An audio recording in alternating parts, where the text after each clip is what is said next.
Incisivosaurus. Incisivosaurus, incisor lizard, is a genus of small, probably herbivorous theropod dinosaurs from the early Cretaceous period of what is now the People's Republic of China. The first specimen to be described, by Xu et al. In 2002, IVPP V13326, is a skull that was collected from the lowermost levels, the fluvial Lujiatun beds, of the Yixian Formation, dating to the Barremian stage about 126 million years ago in the Sihetun area, near Beipiao City, in western Liaoning Province. The most significant, and highly unusual, characteristic of this dinosaur is its apparent adaptation to an herbivorous or omnivorous lifestyle. It was named for its prominent, rodent-like front teeth, which show wear patterns commonly found in plant-eating dinosaurs. The specific name Gauthier honors Dr. Jacques Gauthier, a pioneer of the phylogenetic method of classification. Description: the initial description of Incisivosaurus by Xu et al. Showed that the skull, which measures approximately 10 cm (3.9 in) length, preserves the most complete dentition known for any oviraptorosaurian. Their cladistic analysis indicated that Incisivosaurus lies at the base of the oviraptorosaurian group, making it more primitive than Caudipteryx and the oviraptorids. A subsequent study by Osmolsky et al. In 2004 described the distinguishing skeletal features of Incisivosaurus, including a long snout that made up about half the total length of the skull, a slender lower jaw with a long fenestra opening, and its distinctive, large, flattened front teeth. In addition to these unique features, Incisivosaurus shared many traits with more typical oviraptorosaurs, allowing its classification with that group.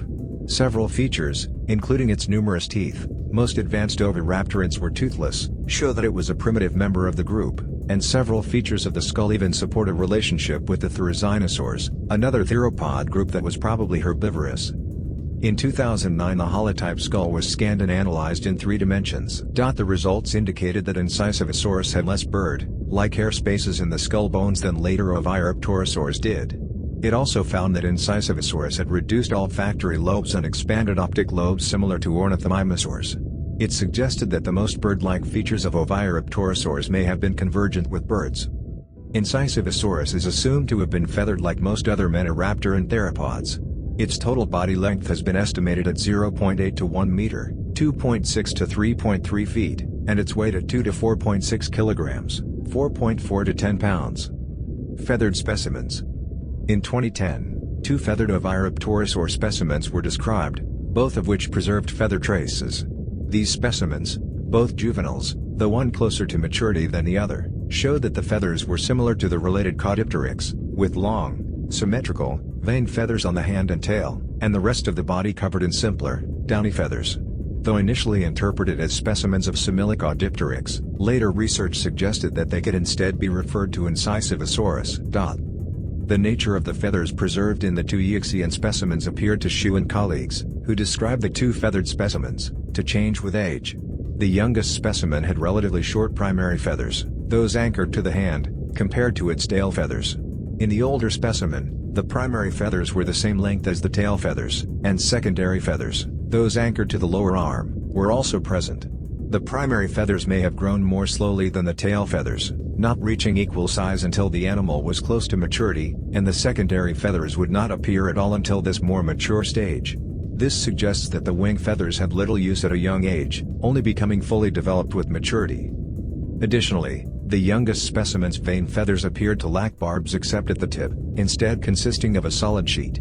Xu and colleagues interpreted the stark differences in the feathers of the 2 specimens as primarily age-related. They speculated that hatchlings would have been covered in natal down like modern birds. As the animal aged, the down would be replaced by veined pennaceous feathers on the hands and tail, but ribbon-like and primitive in form, similar to the tail feathers of Confucius ornis, Epidexipteryx, and some enantiornithines. These feathers would be lost through molting as the animal aged, and replaced with more modern-style barb feathers. The primary feathers grew more slowly than the tail feathers, not reaching equal size until the animal was close to maturity, and the secondary feathers would not appear at all until this more mature stage. This suggests that the wing feathers had little use at a young age, only becoming fully developed with maturity.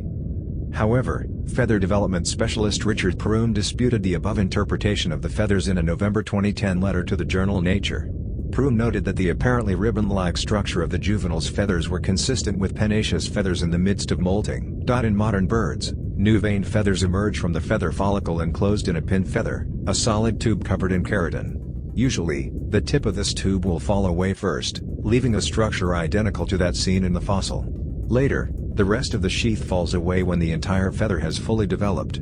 Prüm also noted, as did Xu and his team, that the structure of the oviraptorosaur feathers is fundamentally different from other prehistoric birds with ribbon-like tail feathers. In those other species, the ribbon portion is formed from a flattened and expanded rachis, or central quill, of the feather, with the feather barbs expanding out at the tip. In the fossil specimen, however, the ribbon-like portion is the same width as the vein tip. This is consistent with what is seen in feathers in the process of molting. Prüm concluded that rather than representing an instance of feathers changing in form as the animal aged, this specimen represents the first known fossil evidence of feather molting. Prüm also noted that in modern birds, tail feathers molt sequentially, not simultaneously as in the oviraptorosaur specimen. However, the sequential molting of modern birds is because the birds need to retain their ability to fly during the molt, except in penguins.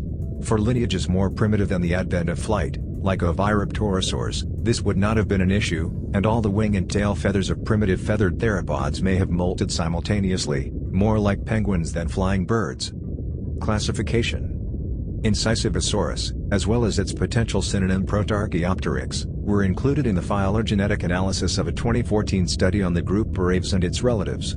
In the unweighted cladogram, Incisivosaurus was rendered as the sister taxon to Protarchaeopteryx, with their group being the most primitive oviraptorosaurians. In both weighted analyses, however, Protarchaeopteryx was found to be the most primitive oviraptorosaurian, with Incisivosaurus as the next most basal. One of the weighted cladograms, using TNT, is shown below.